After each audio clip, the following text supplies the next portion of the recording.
स्वागत दोस्तों आपका आपके अपने यूट्यूब चैनल एग्जाम विक्ट्री में। मैं आपके साथ आपका दोस्त विष्णु पनवार। और आज हम बात करेंगे हरियाणा जीके के एक और अन्य महत्वपूर्ण विषय है जिसका नाम है हरियाणा के पर्यटन स्थल, जहां से एचएससी एग्जाम में बार बार 1, 2 या 3 क्वेश्चन पूछती हैं। तो आइए शुरू करते हैं। हमारा विषय है हरियाणा के पर्यटन स्थल।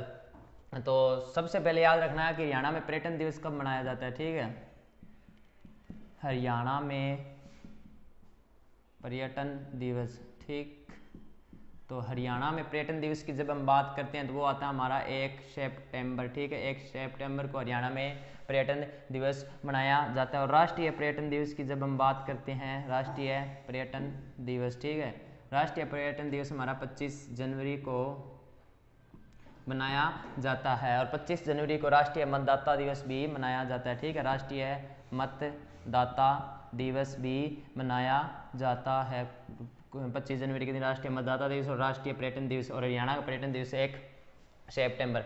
विश्व पर्यटन दिवस, ठीक है, विश्व पर्यटन दिवस। और विश्व पर्यटन दिवस की जब हम बात करते हैं तो वो हमारा मनाया जाता है 27 सितंबर को। ठीक है, 27 सितंबर को मनाया जाता है। तो ये सभी बातें आपको याद रखनी है। इसके बाद हम बात करते हैं जो हरियाणा का पर्यटन विभाग है। ठीक है, पर्यटन विभाग, हरियाणा का जो पर्यटन विभाग है उसका जो चिन्ह है वो कौन सा है। ठीक है, उसका चिन्ह, तो उसका चिन्ह की जब हम बात करते हैं वो है हमारा मोर। ठीक है, मोर। मोर हमारा हरियाणा के पर्यटन विभाग का क्या है, चिन्ह है। और हरियाणा के जो पर्यटन विभाग है इसका जो ब्रांड एम्बेसडर कौन है। ठीक है, ब्रांड एम्बेसडर। तो ब्रांड एम्बेसडर की जब हम बात करते हैं वो हमारी हेमा मालिनी व धर्मेंद्र। ठीक है, हेमा मालिनी व धर्मेंद्र हमारे क्या है, हरियाणा के पर्यटन विभाग के क्या है, ब्रांड एम्बेसडर है। ठीक है, हरियाणा के पर्यटन विभाग के क्या है, ब्रांड एम्बेसडर। याद रखना हरियाणा में कुल पर्यटक परिसर कितने हैं। तो पर्यटन विभाग द्वारा हरियाणा के कुल पर्यटक परिसरों की संख्या बताई गई है 44। ठीक है, 44 पर्यटक परिसरों की हरियाणा पर्यटन विभाग द्वारा संख्या बताई गई है। और याद रखना सबसे ज्यादा पर्यटन किस जिले को देखने के लिए आते हैं, तो सबसे ज्यादा पर्यटक हमारे देखने को आते हैं कुरुक्षेत्र। ठीक है, कुरुक्षेत्र को देखने के लिए आते हैं। कुरुक्षेत्र को याद रखना इसमें 360 तीर्थ स्थल है, तीर्थ स्थल है, 360 तीर्थ स्थल माने जाते हैं हमारे कुरुक्षेत्र, इसलिए कुरुक्षेत्र को कहा जाता है तीर्थ राज। ठीक है, तीर्थ राज, तीर्थराज इसे कहा जाता है कुरुक्षेत्र को, इसलिए कहा जाता है तीर्थराज क्योंकि यहाँ पर बहुत ज्यादा हमारे पर्यटन स्थल है। भगवान श्री कृष्ण ने अर्जुन को गीता का उपदेश कहाँ दिया था, कुरुक्षेत्र। कुरुक्षेत्र के अंदर जगह पड़ती है ज्योतिसर के अंदर दिया था। और किस वार को दिया था, रविवार को दिया था, ये भी पूछा जा सकता है। ठीक है, भगवान श्री कृष्ण ने अर्जुन को गीता का उपदेश कहाँ दिया था, तो गीता का उपदेश दिया था कुरुक्षेत्र के अंदर ज्योतिष नामक स्थान पर। ठीक है, और याद रखना कुरुक्षेत्र के अंदर एक सरोवर पड़ता है, ब्रह्म सरोवर। ठीक है, ब्रह्म सरोवर तो सबसे बड़ा और पक्का, हरियाणा का सबसे पक्का सरोवर और सबसे बड़ा सरोवर जिसे माना जाता है तो ब्रह्म सरोवर को ही माना जाता है। और कुरुक्षेत्र के अंदर एक झील पड़ती है, सनीहत झील। ठीक है, सनीहत झील, सनीहत झील भी हमारी कहाँ पड़ती है, कुरुक्षेत्र के अंदर पड़ती है। याद रखना इस झील को सरस्वती के साथ सहायक नदियों का संगम स्थल माना जाता है। सरस्वती के साथ सहायक नदियों क्या माना जाता है, संगम स्थल माना जाता है। ठीक है, और याद रखना कि हरियाणा जो पर्यटन है ना, हरियाणा के पर्यटन को बढ़ावा देने के लिए, तो हरियाणा के पर्यटन को बढ़ावा देने के लिए पुस्तक का विमोचन किया गया है। ठीक है, पुस्तक का विमोचन, उस पुस्तक का नाम क्या है, हरियाणा ट्रेवल गाइड। ठीक है, Haryana travel guide, Haryana travel guide. ठीक है, Haryana travel guide, Haryana travel guide पुस्तक का विमोचन इसलिए किया गया है क्योंकि हरियाणा के जो पर्यटन को बढ़ावा देने के लिए, ताकि हरियाणा का जो पर्यटन है उसको बढ़ावा दिया जा सके ताकि वहां पर ज्यादा से ज्यादा लोग घूमने के लिए आ सके। ठीक है, और याद रखना सबसे कम पर्यटन जो पर्यटक आते हैं वो किस जिले को देखने के लिए आते हैं, और सबसे कम पर्यटक आते हैं हमारे, सबसे कम, ठीक है, वो आते हैं फतेहाबाद, फतेहाबाद। ठीक है, फतेहाबाद को देखने के लिए आते हैं हमारे सबसे कम पर्यटन। ठीक है, सबसे कम पर्यटन हमारे किस को आते हैं, फतेहाबाद। फतेहाबाद से याद रखना इसे महलों का शहर कहते हैं। मेलों का शहर किसे कहते हैं? फतेहाबाद को कहते हैं। फतेहाबाद से एक बात और याद रखना कि नदियों का नगर, नदियों का नगर फतेहाबाद के अंदर एक पड़ता है टोहाना, उसे कहते हैं नदियों का नगर। टोहाना को क्या कहते हैं? नदियों का नगर कहते हैं। फतेहाबाद से याद रखना इसके अंदर एक मस्जिद पड़ती है, मीर शाह की मस्जिद, ठीक है, मीर शाह की मस्जिद। और एक याद रखना हुमायूं की मस्जिद, ठीक है, हुमायूं की जो मस्जिद है यानी हुमायूं ने बनवाई थी, ठीक है, हुमायूं की मस्जिद भी हमारी फतेहाबाद के अंदर पड़ती है, ठीक है। और हुमायूं कौन था? मुगलों का दूसरा शासक था, ठीक है, मुगलों का दूसरा शासक था, ठीक है। अब बढ़ते हैं हम आगे और हरियाणा के जो मुख्य पर्यटन स्थल उनकी बातें करते हैं, जहां से एसएससी एग्जाम में या 2 या 3 क्वेश्चन पूछ ही लेती है। तो चलते हैं हमारे पर्यटन स्थलों पर। सबसे पहला पर्यटन स्थल आता है हमारा कौन सा? अंबाला के अंदर, ठीक है, अंबाला। और अंबाला से याद रखना अंबाला के अंदर पड़ता है किंग फिशर। याद रखना कि किंग फिशर शराब किससे बनाई जाती है? आम से, ठीक है। किंग फिशर शराब किससे बनाई जाती है? आम से। बनाई नहीं तो मुझे नहीं पता किससे बनाई जाती है, लेकिन हमें ट्रिक से याद रखना है किंग फिशर शराब किससे बनाई जाती है? आम से, इसलिए आम से हो जाएगा अंबाला। और याद रखना अंबाला को कहा जाता है आम का शहर। आम का शहर किसे कहा जाता है? आम का शहर कहा जाता है अंबाला को, ठीक है। आमों का शहर लिख लिया, आमों का शहर किसे कहा जाता है? अंबाला को कहा जाता है। और एक नाम और इसका मिक्सी सिटी। मिक्सी सिटी भी हम किसे कहते हैं? मिक्सी सिटी भी हम अंबाला को ही कहते हैं, ठीक है। आगे बढ़ते हैं। इसके बाद हमारा एक आता है फतेहाबाद, ठीक है, फतेहाबाद। और फतेहाबाद का एक पर्यटन स्थल है पपिया, ठीक है। पपिया पर्यटन स्थल हमारा कहाँ पर पड़ता है? तो पपिया जो पर्यटन स्थल है हमारा कहाँ पर पड़ता है? फतेहाबाद के अंदर पड़ता है, ठीक है। इसके बाद हम बात करते हैं हमारा पर्यटन स्थल जो पड़ते हैं, ठीक है, समा और सारस। समा और सारस पर्यटन स्थल जब हम बात करते हैं वो हमारे पड़ते हैं गुरुग्राम, ठीक है, गुरुग्राम के अंदर पड़ेंगे समा और सारस पर्यटन स्थल दोनों, ठीक है। किसके अंदर? गुरुग्राम से यहाँ पर एक मंदिर पड़ता है शीतला माता मंदिर, ठीक है। शीतला माता मंदिर हमारा कहाँ पर पड़ता है? गुरुग्राम से पड़ता है। गुरुग्राम की स्थापना किस महाभारत के किस व्यक्ति के नाम पर की गई थी? द्रोणाचार्य के नाम पर की गई थी। द्रोणाचार्य कौन थे? कौरवों व पांडवों के गुरु थे। कौरवों व पांडवों के गुरु थे कौन? द्रोणाचार्य, ठीक है। इसके बाद हम आगे बढ़ते हैं, आगे बात करते हैं, ठीक है, हिसार की। तो हिसार में एक पड़ता है ब्लू बर्ड, ठीक है, और एक पड़ता है हमारा फ्लेमिंगो।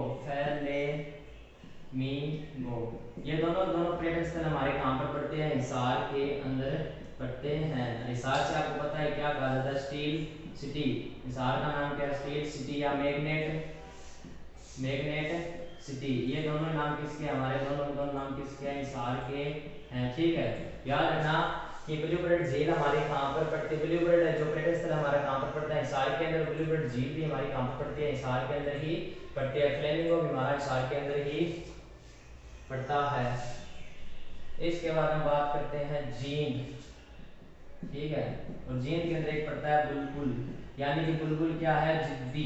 बुलबुल क्या है? जिद्दी, ठीक है। तो याद कर लेना कि बुलबुल क्या है? जिद्दी। और इस बुलबुल पर्यटन स्थल हमारा जींद के अंदर पड़ता है। जींद से याद रखना इसे कहते हैं दूध नगरी, ठीक है, दूध नगरी। एक नाम सुना होगा आपने एमडी केटी गायिका का, ठीक है। तो इन दोनों का संबंध भी कहाँ से है? जींद से ही। और जींद से याद रखना सबसे ज्यादा भैंस हरियाणा में किस जिले में पाई जाती है? सबसे ज्यादा भैंस हरियाणा में हमारे जींद में ही पाई जाती है। और भैंस याद रखना हरियाणा का काला सोना, ठीक है, हरियाणा का काला सोना किसे कहा जाता है? हरियाणा काला सोना मूरा नस्ल की भैंसों को कहा जाता है। कौन सी भैंस हरियाणा में प्रसिद्ध है? तो मूरा नस्ल की भैंस ही प्रसिद्ध है, ठीक है, मूरा नस्ल की भैंस प्रसिद्ध है हरियाणा के अंदर। और गाय पूछ ली जाए तो कौन सी नस्ल की? साहिवाल नस्ल की गाय हरियाणा में प्रसिद्ध है, ठीक है। गाय कौन सी होगी? साहिवाल नस्ल की। और गाय सबसे ज्यादा हमारी कहाँ पड़ती है? सिरसा के अंदर पड़ती है। और सिरसा कहा जाता है वन नगरी, ठीक है, सिरसा क्या कहा जाता है? वन नगरी। और वन से याद रखना कि सबसे ज्यादा वन हमारे किस जिले में पड़ते हैं? यमुनानगर। सबसे ज्यादा हमारे वन किस में पड़ते हैं? यमुना और नगर। यमुनानगर से याद रखना इसका प्राचीन नाम है अब्दुल्लापुर, ठीक है, अब्दुल्लापुर। अब्दुल्लापुर हमारा किसका प्राचीन नाम है? याद रखना अब्दुल्लापुर हमारा किसका प्राचीन नाम है? यमुनानगर का। याद रखना शीर्षक का प्राचीन नाम है सेरिस्कम, ठीक है, सेरिस्कम। शीर्षक का प्राचीन नाम क्या है? सेरिस्कम। और काला सोना किसे कहा जाता है? हरियाणा का काला सोना कहा जाता है मुर्रा नस्ल की भैंसों को, ठीक है। इसके बाद हम बात करते हैं कि हरियाणा की नगर पालिका द्वारा संचालित एकमात्र पर्यटन स्थल कौन सा? ठीक है, नगर पालिका द्वारा संचालित, नगर पालिका द्वारा संचालित, ठीक है, नगर पालिका द्वारा संचालित, नगर पालिका द्वारा संचालित एकमात्र होटल या पर्यटन स्थल, ठीक है, एकमात्र पर्यटन स्थल, ठीक है, या होटल वो हमारा होगा राजहंस होटल, ठीक है, राजहंस। कहाँ पर पड़ता है? लोहारू कहाँ पर पड़ेगी? भिवानी, ठीक है। तो ये हमारा एकमात्र है, ठीक है, राजहंस होटल नगर पालिका द्वारा संचालित। और भिवानी से याद रखना, इसे कहते हैं मंदिरों का शहर, मंदिरों का शहर कहते हैं जिसे, भिवानी को कहते हैं मंदिरों का शहर, ठीक है। और इसके बाद याद रखना कि बाजरा हमारा सबसे ज्यादा कहाँ पर होता है? बाजरा सबसे ज्यादा हमारा भिवानी के अंदर होता है, ठीक है। बट और याद रखना भिवानी नाम आएगा, भिवानी पर्यटन स्थलों की चर्चा कर ही लेते हैं भिवानी, ठीक है। भिवानी से याद रखना इसके अंदर एक पड़ता है रेड रोपिन, ठीक है, रेड रोपिन पर्यटन स्थल, रेड रोपिन है। एक पड़ता है बयां पर्यटन स्थल। ये दोनों पर्यटन स्थल हमारे पड़ते हैं भिवानी के अंदर, रेड रोपिन पर्यटन स्थल और बयां पर्यटन स्थल। इसके बाद बात करते हैं हम आगे हमारे पर्यटन स्थलों की, ठीक है। इसके बाद हमारा आता है कोयल पर्यटन स्थल, कोयल, ठीक है, कोयल पड़ता है हमारा कैथल के अंदर, ठीक है। कोयल हमारा पर्यटन स्थल कहाँ पड़ता है? कैथल। कैथल से याद रखना, इसे कहते हैं कपिल मुनि नगरी, ठीक है। कपिल मुनि नगरी किसका उपनाम है? तो कपिल मुनि नगरी हमारा किसका उपनाम होगा? कपिल मुनि नगरी हमारा उपनाम होगा कैथल का, ठीक है। इसके बाद हम बात करते हैं हमारे पानीपत की, ठीक है, पानीपत। और पानीपत से याद रखना पानीपत के 3 युद्ध प्रसिद्ध है। एक पहला हुआ था 1526, दूसरा हुआ था 1556 और तीसरा हुआ था 1761 के अंदर। और इस युद्ध में जीत हुई थी बाबर की, ठीक है। इस युद्ध में जीत, पहले युद्ध में बाबर की जीत हुई थी, हार हुई थी हमारी इब्राहिम लोदी की, ठीक है, इब्राहिम लोदी की क्या हुई? हार। और बाबर से याद रखना इसका पूरा नाम था जहरूद्दीन बाबर, ठीक है, जहरूद्दीन मोहम्मद बाबर। पूरा नाम क्या था? जहरूद्दीन मोहम्मद बाबर। और ये कहाँ का शासक था? से कहाँ का रहने वाला था? इसका जन्म कहाँ पर हुआ था? फरगना नामक जगह पर इसका क्या होता है? जन्म कब होता है? 14 फरवरी 1483 के दिन इसका क्या होता है? वैलेंटाइन डे के दिन इसका होता है जन्म, ठीक है। और इसके पिता का नाम था उमर शेख मिर्जा, उमर शेख मिर्जा इसके किसका नाम था? पिता का नाम था, ठीक है। माता का नाम था कुतलुग निगार खानम, ठीक है, कुतलुग निगार खानम। और इसके दादा का नाम क्या था? इसके दादा का नाम था अबू शेख मिर्जा। और दादी का नाम पूछ लिया जाए, दादी का नाम था दौलत बेगम, ठीक है, दौलत बेगम इसकी दादी का नाम था, ठीक है। और इसके बाद जो मिर्जा अकबर की पैतृक, ठीक है,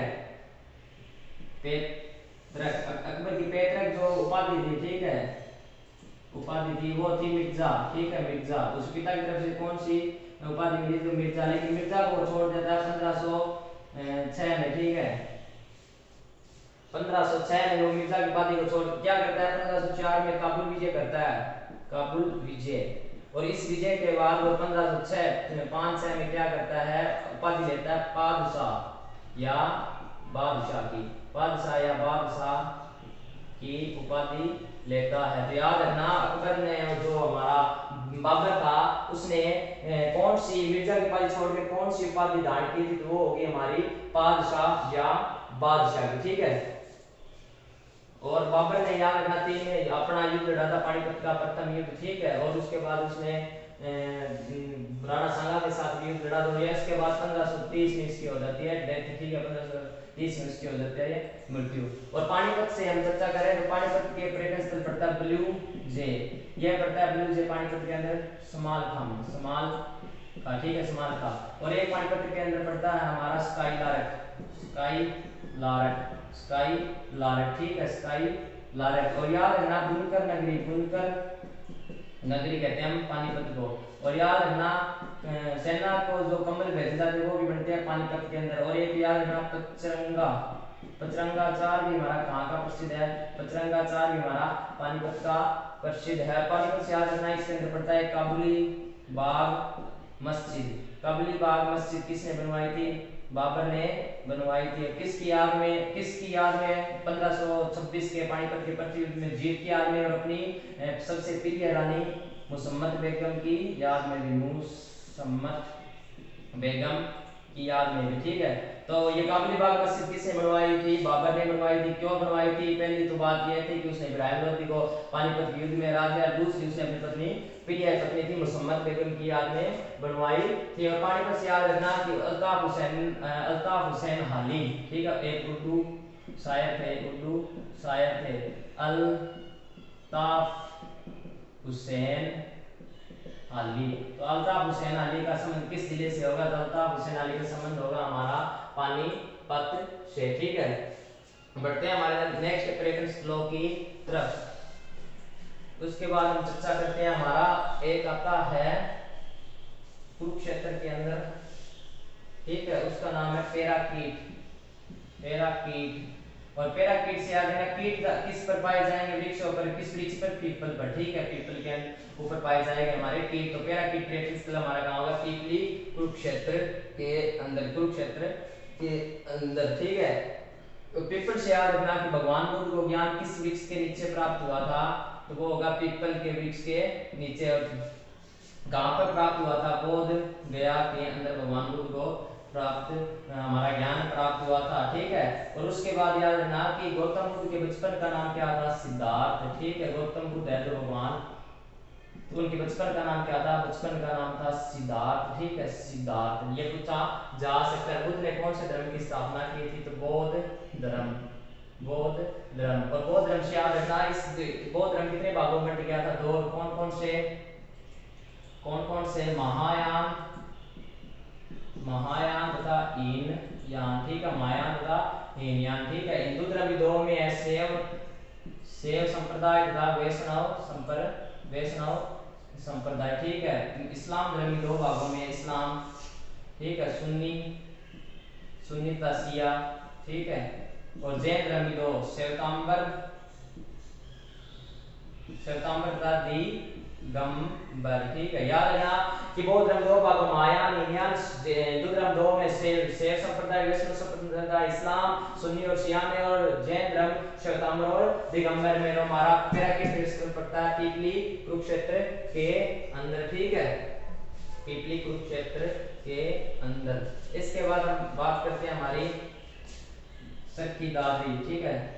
तो दादरी, चरखी दादरी, याद रखना दादरी के साथ चरखी नाम कब जोड़ा गया था, 1958 के अंदर जोड़ा गया था। दादरी के साथ चरखी नाम कब जोड़ा गया था, तो 1958 के अंदर जोड़ा गया था। इसके अंदर एक पर्यटन स्थल पड़ता है डेरंगो, डेरंगो पर्यटन स्थल हमारा कहाँ पर पड़ता है, चरखी दादरी के अंदर। और याद रखना चरखी दादरी के अंदर कपूरी पहाड़ियाँ, कपूरी पहाड़ियाँ, कपूरी पहाड़ियाँ कहाँ पर पड़ती है, हमारी चरखी दादरी। और याद रखना मोरनी, याद रखना मोरनी की पहाड़ियाँ।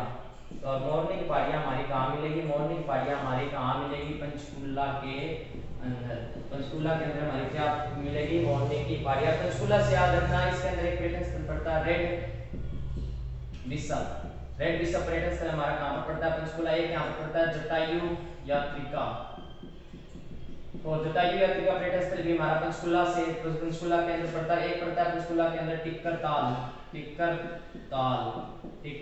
और पंचकुला से याद रखना ये जो हरियाणा भूकंप प्रभावित क्षेत्र है, ठीक है, भूकंप प्रभावित क्षेत्र है, ठीक है, भूकंप प्रभावित क्षेत्र कौन सा होगा हमारा, पंचकुला। हरियाणा का जनसंख्या सबसे कम ग्रामीण जनसंख्या पूछ ली जाए, सबसे कम ग्रामीण जनसंख्या, तो वो हमारी पंचकुला के अंदर है। सबसे कम जनसंख्या भी हमारी किस में होगी, सबसे कम जनसंख्या भी हमारी किस में होगी, पंचकुला के अंदर ही होगी। ठीक है, रामगढ़ का महल, ठीक है, रामगढ़ का महल भी हमारा कहां पर होगा, रामगढ़ का महल भी हमारा पंचकुला का होगा। पंचकुला से याद रखना इसमें पड़ता है पिंजौर गार्डन, पिंजौर गार्डन, ठीक है, पिंजौर गार्डन, इसके अंदर लगता है आमों का मेला, ठीक है, आमों का मेला लगता है पिंजौर पंचकुला, लेकिन आमों का शहर किसे कहते हैं, अंबाला।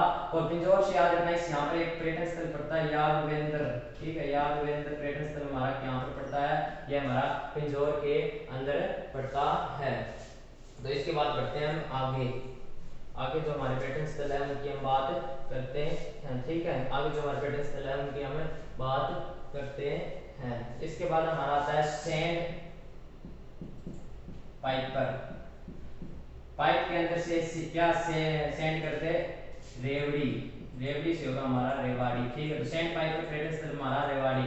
और यहाँ पर एक और पड़ता है जंगल बेबलर, और जंगल बेबलर रेवाड़ी के अंदर पड़ता है कहाँ पर, दारू हेड़ा, दारू हेड़ा, दारू हेड़ा से माइंड में आ जाए दारू, और दारू लोग शराब होती है वो कहाँ जाकर पीते हैं, जंगल में जाकर पीते हैं। तो इस प्रकार याद कर सकते हैं कि जंगल बेबलर पर्यटन स्थल दारू हेड़ा रेवाड़ी के अंदर, और सेंड पाइपर पर्यटन स्थल हमारा रेवाड़ी के अंदर पड़ता है। रेवाड़ी से याद रखना कि रेल म्यूजियम, रेल म्यूजियम हमारा कहाँ पर है, तो रेल म्यूजियम हमारा रेवाड़ी के अंदर ही पड़ता है, रेल म्यूजियम। और हरियाणा का सबसे बड़ा रेलवे जंक्शन, ठीक है, हरियाणा का सबसे बड़ा रेलवे जंक्शन, ठीक है, हरियाणा का सबसे बड़ा रेलवे जंक्शन भी हमारा कहाँ पर मिलेगा आपको, रेवाड़ी के अंदर ही, रेवाड़ी के अंदर ही मिलेगा, ठीक है, रेवाड़ी के अंदर ही मिलेगा।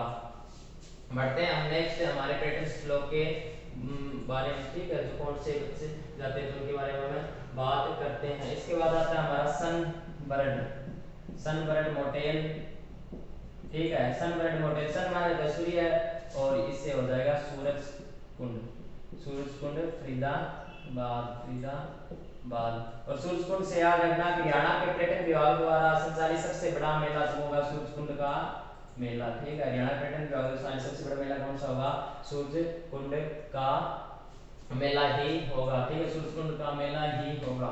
और एक और याद रखना फरीदाबाद के अंदर एक और पर्यटन स्थल मान सकते हैं, झील भी बोला जाता है, झील ही है वो बड़खल झील, ठीक है, तो बड़खल झील भी हमारी कौन सी है, पर्यटन स्थल कहाँ पर है, सूरज कुंड फरीदाबाद के अंदर। इसका निर्माण कब कराया गया, 1947 के अंदर कराया गया था, ठीक है, 1947 के अंदर इसका निर्माण कराया गया था। इसके बाद हम बढ़ते हैं नेक्स्ट हमारे जो पर्यटन स्थल आते हैं, सोनीपत की बात कर लेते हैं, सोनीपत। और सोनीपत से याद रखना इसके अंदर एक पर्यटन स्थल था चुकोर, चुकोर पर्यटन स्थल हमारा सोनीपत के अंदर पड़ता है। सोनीपत से याद रखना एटलस व मिल्टन, ये दो साइकिल है, और इन दोनों साइकिलों का कारखाना हमारा कहाँ पर पड़ता है, सोनीपत के अंदर ही पड़ता है। सोनीपत से याद रखना इसे कहते हैं सवर्ण, सवर्ण नगरी, ठीक है, सवर्ण नगरी, सवर्ण नगरी भी हम किसे कहते हैं, इसे ही कहते हैं सोनीपत को। एक और इसका नाम है हमारा सोने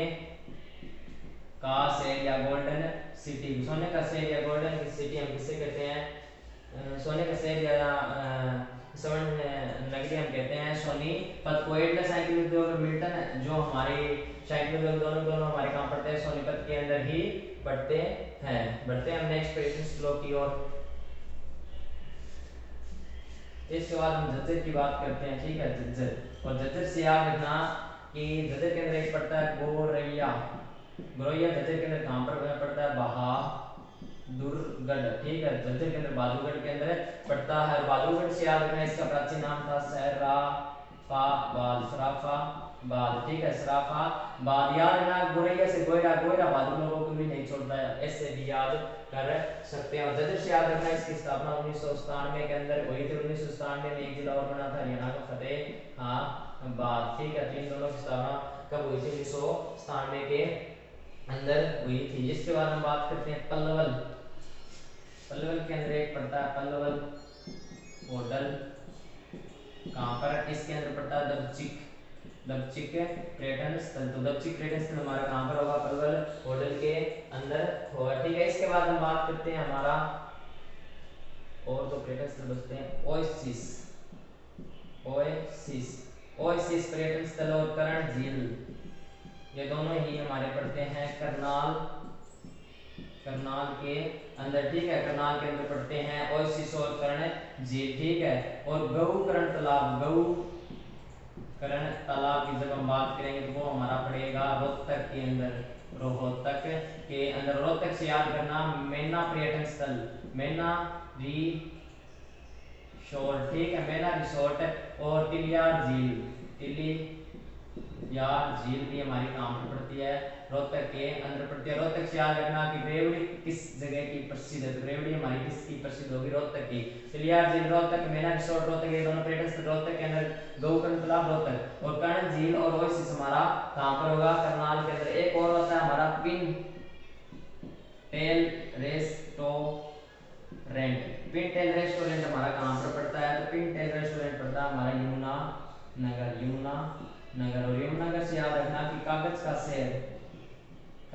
शहर किसे कहा जाता है, तो कागज का शहर हम कहते हैं यमुना नगर को, ठीक है। हरियाणा की ग्रीन सिटी, ठीक है, ग्रीन सिटी भी किसे कहते हैं, यमुनानगर को ही कहते हैं। तो ये पिन टेल रेस्टोरेंट हमारा कहाँ पड़ता है, यमुनानगर के अंदर पड़ता है, ठीक है। इसके बाद हम बात करते हैं हमारे अन्य जो बच्चे जाते हैं उनकी, जैसे कौन सा, सिरसा की बात करते हैं, ठीक है। सिरसा की एक दो पर्यटन स्थल है। सिरसा सबसे पहला आता है सिरसा के अंदर सुरखाब, ठीक है, सुरखा पर्यटन स्थल पड़ता है सिरसा के अंदर। उसके बाद आता है सिरसा के अंदर एक काला तीतर पर्यटन स्थल है। इसके बाद सिरसा के अंदर, और सिरसा से याद रखना दो पड़ते हैं, एक तो सुरखा, एक काला तीतर पर्यटन स्थल, ठीक है। और सिरसा से आप याद रखना कि इसके अंदर पड़ता है अबूब शहर वन्य जीव अभ्यारण्य, ठीक है। अबूब शहर वन्य जीव अभ्यारण्य कहाँ पर पड़ता है, तो हमारा सिरसा के अंदर ही पड़ता है। भगत सिंह स्टेडियम भी कहाँ पर पड़ता है, भगत सिंह स्टेडियम, तो ये भगत सिंह स्टेडियम भी हमारा कहाँ पर पड़ता है, ये हमारा सिरसा के अंदर ही पड़ता है। तारा बाबा कुटिया भी हमारी कहाँ पर पड़ती है, तारा बाबा कुटिया भी हमारी कहाँ पर पड़ती है, शिक्षा के। इसका निर्माण किसने करवाया था, तो इसका निर्माण दो भाई थे, ठीक है, गोविंद कांडा व गोपाल कांडा, ठीक, गोविंद कांडा व गोपाल कांडा ने इसकी देख रेख करते हैं, ठीक है, नीपास मैनेजमेंट इसकी साइट, ठीक है।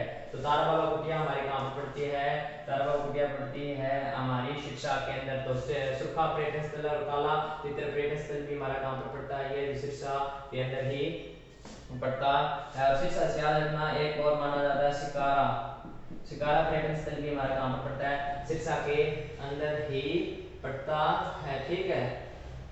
तो और अब एक दो जो और बच जाते हैं तो उनकी हम बात कर लेते हैं। फतेहाबाद मैंने आपको बता दिया, ठीक है। फतेहाबाद हमारा कहाँ, फतेहाबाद के अंदर हमारा कौन सा पर्यटन स्थल पड़ता है, तो फतेहाबाद के अंदर हमारा पपिया पर्यटन स्थल मैंने आपको बता चुका हूँ, ठीक है। पपिया पर्यटन स्थल पड़ता है हमारा, ठीक है, फतेहाबाद के अंदर, ठीक है, फतेहाबाद के अंदर हमारा पड़ता है पपिया पर्यटन स्थल। और अब बात कर लेते हैं थोड़ी सी अलग नॉलेज के बारे में, झीलों के बारे में। एक झील दमदमा झील बता देता हूँ आपको, दमदमा झील, ठीक है। तो दमदमा झील हमारी कहाँ पर पड़ती है, गुरुग्राम के अंदर पड़ती है। सुल्तानपुर झील भी बता देता हूँ, सुल्तानपुर झील पूछा जाता है एक बार, सुल्तानपुर झील भी कहाँ पड़ती है, हमारी गुरुग्राम के अंदर पड़ती है। कोटला झील, और कोटला झील भी हमारी याद रखना कहाँ पड़ती है, मेवात के अंदर पड़ती है। कोटला झील से याद रखना कि बाबर की जो बाबरनामा उसमें किस झील का उल्लेख मिलता है, तो उसके अंदर में कोटला झील का उल्लेख मिलता है। कोटला झील पड़ती है हमारी मेवात के अंदर। और कोटला से याद रखना कि फिरोज शाह कोटला मैदान हमारा कहाँ पर है, तो ये पड़ता है हमारा दिल्ली। और इसमें वर्तमान में इस मैदान का नाम क्या कर दिया गया है, तो अरुण जेटली मैदान, ठीक है, अरुण जेटली स्टेडियम।